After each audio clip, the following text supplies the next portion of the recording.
Selamat menunaikan ibadah sholat maghrib bagi Anda yang berada di wilayah DKI Jakarta dan sekitarnya. Kita lanjutkan kembali dialog kita. Kali ini sudah bersama dengan Bang Ferry Juliantono selaku Wakil Ketua Umum Gerindra. Bang Ferry, dengan adanya koalisi yang tadinya disebut sebagai semut merah, kini dengan gabungnya Gerindra menjadi naga merah, apakah ini artinya Gerindra masih akan kekeh dengan Prabowo Subianto sebagai capresnya atau terbuka dengan pilihan-pilihan lain? Iya, terima kasih Mas. Jadi kita harus menyambut gembira dinamika yang terjadi menjelang pemilu 2024 di Partai Gerindra dengan pertemuan dengan Pak Muhaimin Iskandar dan Partai Kebangkitan Bangsa kemarin, artinya makin meneguhkan satu kerjasama di antara Partai Gerindra dengan PKB dalam menyongsong pemilu 2024. Dan kerjasama ini tentu selain sudah melampaui syarat presidensial threshold 20% dan parliamentary threshold, tapi kemudian juga yang lebih penting adalah bahwa Gerindra yang dengan PKB ini jadi memperkuat juga konfigurasi secara geografis gitu, dukungan-dukungan yang diharapkan dapat membantu baik Pilpres maupun Pileg maupun Pilkada.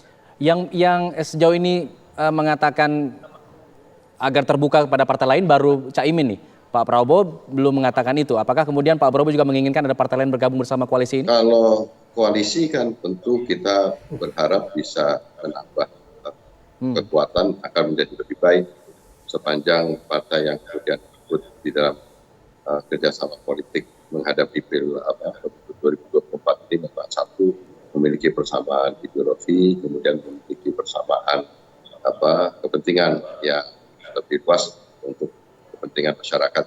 Jadi harapannya memang setelah dengan PKB ini tentu Gerindra juga berpandangan bahwa tetap membuka diri untuk bisa mengajak satu dua partai itu untuk bisa memperkuat kerjasama di antara siapa saja Bang Ferry partainya mungkin bisa Anda sebut? Ya kan sekarang masih ada PKS, ada Partai Demokrat, bahkan juga bisa jadi PDIP gitu, yang bisa jadi partai yang lain lah.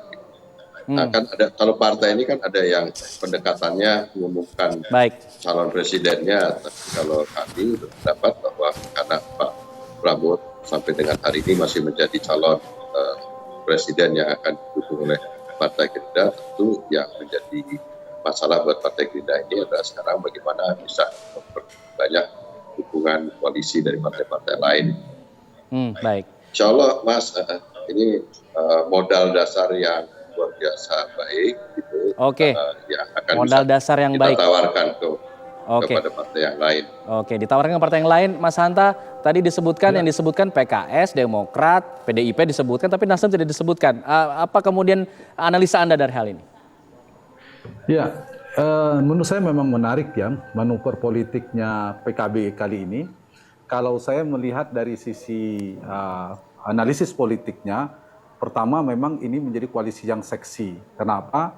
Karena pilihan PKB dengan Gerindra itu sudah lebih dari cukup, 23%. Lebih pasti koalisinya, melampaui persyarat 20%. Satu itu. Yang kedua, dari ceruk ideologinya, dia saling melengkapi. Kalau Gerindra partai nasionalis, PKB Islamis, saling melengkapi. Dan yang ketiga adalah ada figur yang potensial, Pak Prabowo dan Caimin. Pak Prabowo butuh dari Jawa Timur, Caimin katakanlah untuk melengkapi. Jadi saya kira mereka saling membutuhkan. Nah, saya ingin menjawab pertanyaan Alfat yang menarik tadi.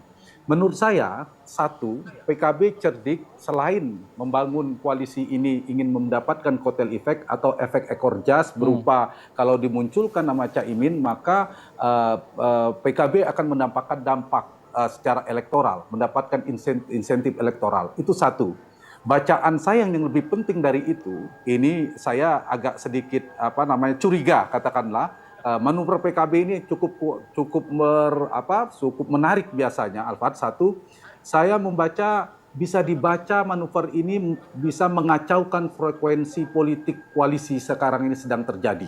Satu, dari sisi PKB ini bisa menjadi penentu. Kita ingat menjelang 2019 ketika PKB menentukan siapa cawapres Pak Jokowi pada saat itu, PKB manuvernya cukup kencang. Kalau PKB tidak dipenuhi misalnya keinginan politik tanda petik Pak Ma'ruf Amin, maka PKB berpotensi membuat poros ketiga, muncullah nama Gatot Nurmantio dan seterusnya. Dan itu mengancam Pak Jokowi kalau 3 poros. Nah, saya ingin masuk ke pertanyaan tadi.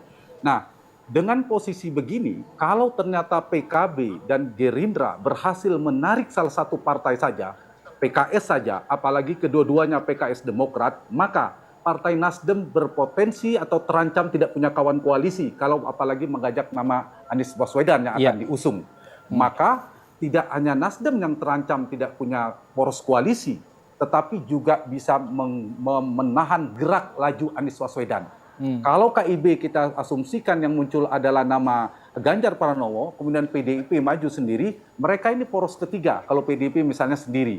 Nah, poros ketiga ini menutup peluang Nasdem dan Anies Baswedan. Itu saya kira cara kerja atau cara manuver politik PKB yang sangat cerdik, yang bisa mengganggu, mengacaukan frekuensi politik meskipun Anies bisa juga bergabung akhirnya ke PD Perjuangan. Tapi bangunan koalisi yang mainstream itu bisa kacau jadinya frekuensinya. Menurut saya gitu. PKB punya peran penting untuk mengacaukan peta koalisi saat ini. Apakah memang itu strategi yang dicanangkan atau memang sudah direncanakan? Nanti kita akan bahas bersama dengan pihak dari PKB setelah tetaplah bersama kami di Kabar Petang.